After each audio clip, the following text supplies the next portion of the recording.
Assalamualaikum warahmatullahi wabarakatuh. Alhamdulillah. Alhamdulillahilladzi an'ama bi ni'matil iman wal islam bihima tatimmus salihat. Ashhadu an la ilaha illallah wahdahu la syarika lah. Wa ashhadu anna Muhammadan abduhu wa rasuluh la nabiyya ba'd. Allahumma salli wa sallim wa barik ala hadzal nabiyil karim. Allahumma salli ala Muhammad wa ala ali Muhammad fil alamin innaka Hamidum Majid. Ittaqillaha haqqa tuqatih wa la tamutunna illa wa antum muslimun. Innallaha wa malaikatahu yusalluna 'alan nabi. Ya ayyuhalladzina amanu sallu 'alaihi wa sallimu taslima. Wa qala Allah ta'ala ya ayyuhan nasu ittaqu rabbakum alladzi khalaqakum min nafsin wahidah wa khalaqa minha zawjaha wa batha minhuma rijalan katsiran wa nisaa'a wattaqullaha alladzi tasaaluna bihi wal arham innallaha kana 'alaikum raqiba. Wa qala Allah ta'ala ya ayyuhalladzina amanu ittaqullaha wa qulu qawlan sadida yuslih lakum a'malakum wa yaghfir lakum dhunubakum wa may yuti'illaha wa rasulahu faqad faza fawzan 'azima. Wa qala Allah ta'ala fi surati Al-Imran al-ayah 78. Qala Allah ta'ala wa inna minhum la fariqan yalwuna alsinatahum bil kitab litahsabuhu minal kitab wa ma huwa minal kitab wa yaquluna huwa min 'indillahi wa ma huwa min 'indillah wa yaquluna 'ala Allahi al-kadhib wa hum ya'lamun. Shadaqallah. Wa qala an-nabi sallallahu alaihi wasallam la ya'tiyanna 'ala ummati ma ata 'ala bani Israil hazwan na'li bin na'li hatta in kana minhum man ata ummahu 'ala niyatin fi ummati man yad'u dzalika. Sadaqallah. Ma'asyiral muslimin rahimakumullah. Puji syukur kehadirat Allah dengan mengucapkan alhamdulillahirabbil alamin. Bersalawat kepada Nabi dengan mengucapkan Allahumma salli ala Muhammad wa ala ali Muhammad fil alamin innaka Hamidum Majid. Baginda Nabi Muhammad sallallahu alaihi wasallam dalam riwayat yang lain berkata, kata Nabi, la taqumus sa'ah hatta ta'khudha ummati shibran bi shibri. Tidak akan terjadi hari kiamat, kata Nabi, sampai umatku mengambil sedikit demi sedikit dari perbuatan orang-orang Nasrani dan orang-orang Yahudi. Di dalam Al-Quran Allah menyebutkan setidaknya ada 4 karakter tentang karakter-karakter jahiliyah. Yang 4 karakter jahiliyah tersebut Allah sebutkan di dalam Al-Quran hari ini banyak dilakukan oleh umat manusia, sekalipun mereka beragama Islam, sekalipun mereka mengaku muslim. Bahkan di dalam ayat yang pertama kami bacakan, yang kita bacakan, wa inna minhum la fariqan yaluna alsinatahum bil kitab. Karena kata Allah di dalam Al-Quran akan ada orang-orang yang mengatakan tradisi yang bukan datang dari Islam mereka anggap datang daripada Islam. Ada tradisi yang bukan datang dari baginda Nabi Muhammad sallallahu alaihi wasallam. Dengan lisan mereka katakan ini dari sisi Allah, ini dari sisi baginda Nabi Muhammad sallallahu alaihi wasallam. Ini tradisi Islam. Kemudian Allah berkata, "Wa ma huwa min Allah." Itu bukan datang dari Allah. Itu bukan datang dari Islam. Itu bukan diajarkan Al-Qur'an. Itu bukan diajarkan oleh baginda Nabi Muhammad sallallahu alaihi wasallam. Dan mereka berbohong atas nama Allah. Dan mereka berbohong atas nama baginda Nabi Muhammad sallallahu alaihi wasallam. Wa hum ya'lamun. Tapi mereka sadar dengan kondisi tersebut. Nabi berkata di dalam Al-Quran, "Man kadzdzaba 'alayya muta'ammidan falyatabawwa' maq'adahu minan nar."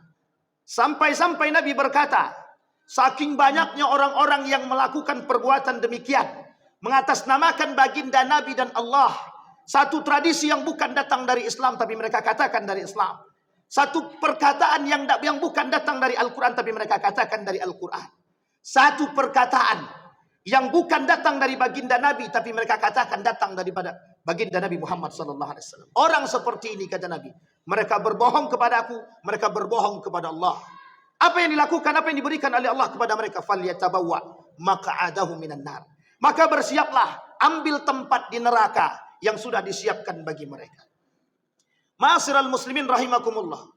Begitu ketika Nabi berkata di dalam riwayat yang lain, tidak akan terjadi hari kiamat ketika ada umatku akan mengambil perbuatan-perbuatan, tradisi-tradisi orang-orang jahiliyah, tradisi-tradisi Yahudi, tradisi-tradisi Nasrani.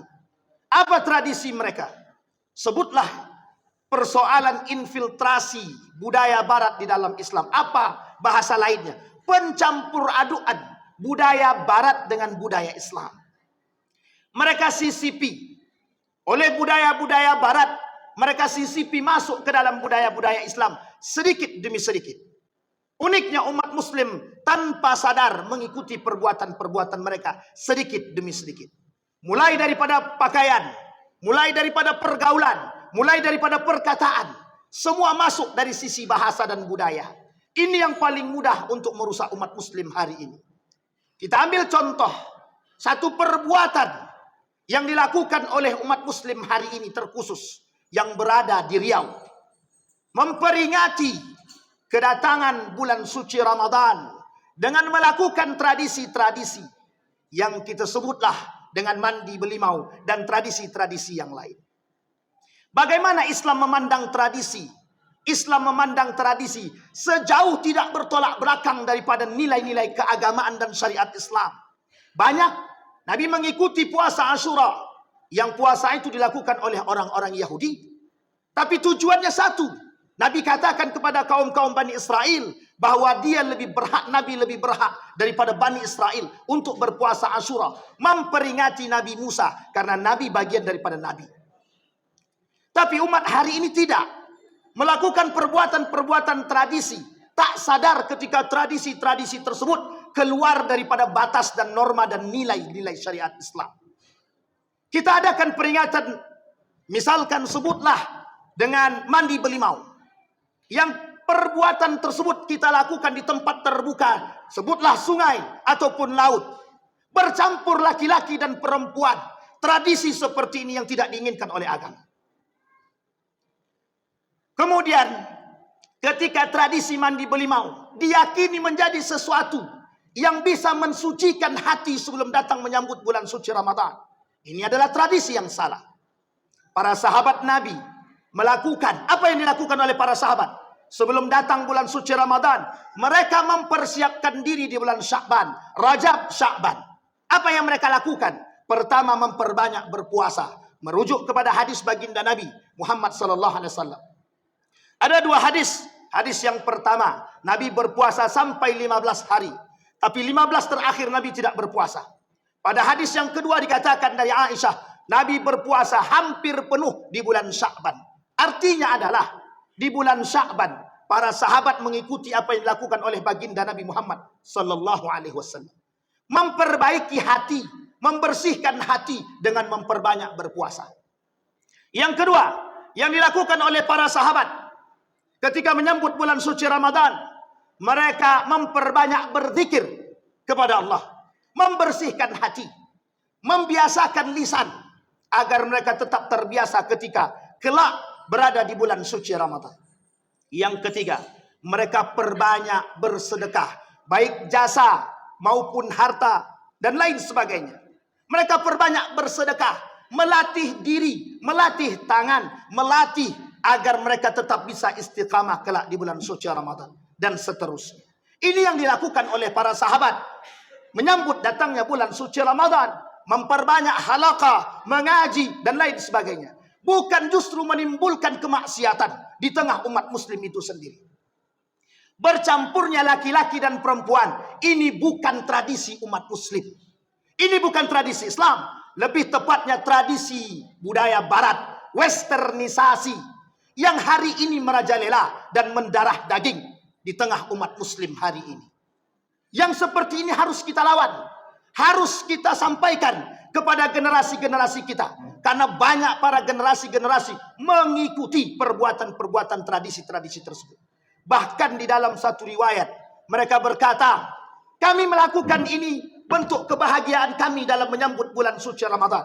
Ada satu hadis yang mereka anggap hadis melalui perkataan baginda Nabi Muhammad sallallahu alaihi wasallam. Apa kata mereka? Man fariha bidukhuli Ramadan faqad harramallahu jasadahu 'alan nar.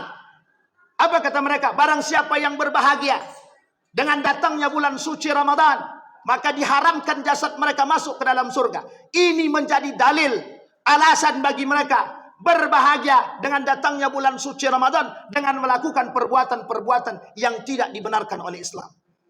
Jika kita ingin membersihkan hati, silahkan. Sesuai dengan tuntunan yang dilakukan oleh para nabi, oleh para sahabat, oleh para tabi'in, oleh para tabi'in, oleh para ulama. Mengapa demikian? Ditakutkan kita terjerumus dalam budaya-budaya yang tidak diinginkan.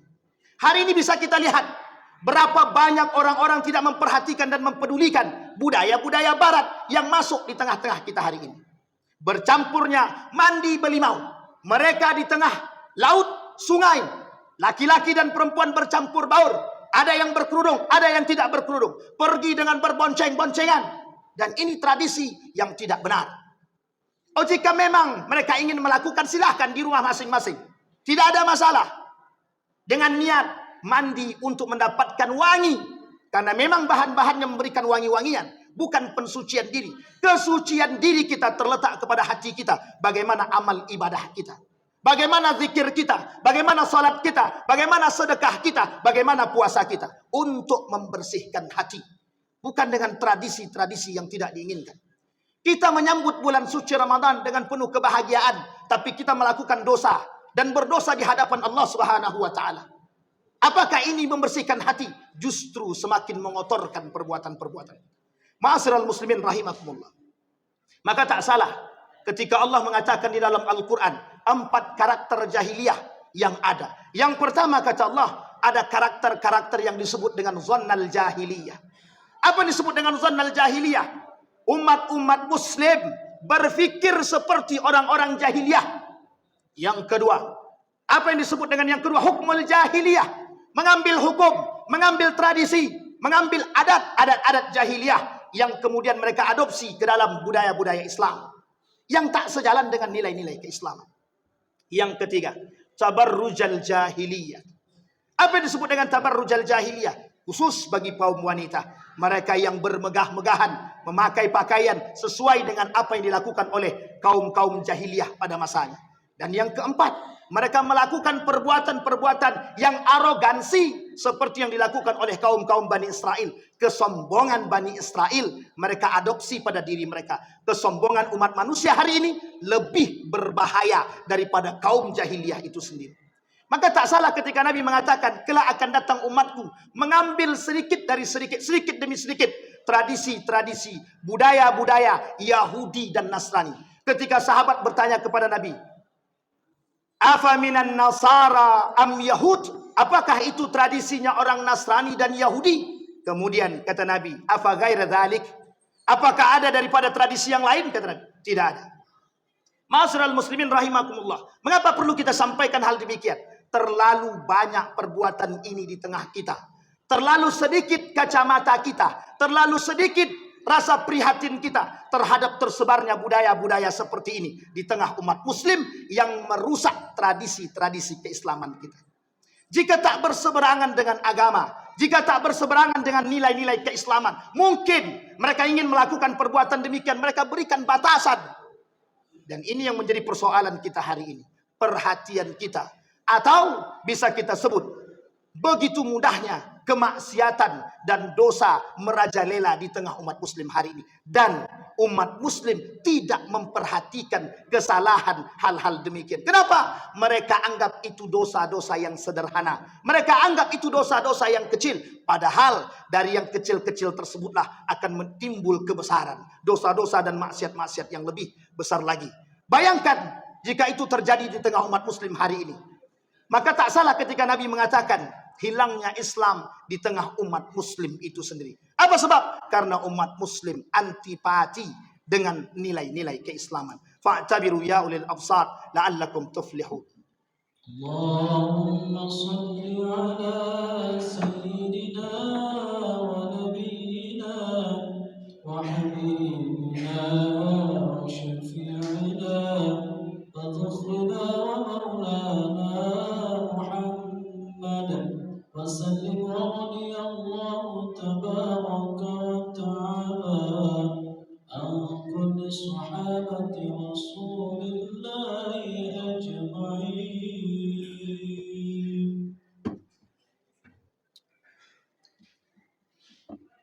الحمد لله الحمد لله الذي أنعم بنعمة الإيمان والإسلام بهما تتم الصالحات.